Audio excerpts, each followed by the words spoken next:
mukbang action going on. Wingstop. Got some Wingstop over here. Hickory smoked barbecue. Try one of these for y'all. Show what this hitting on.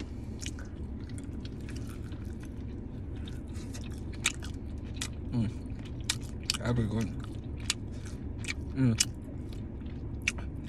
Yeah, a smoky, a little spice to it, just a little spice to it.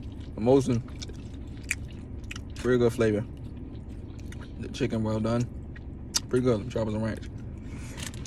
Oh,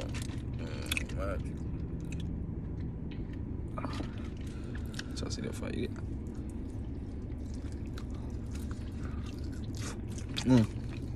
That's good.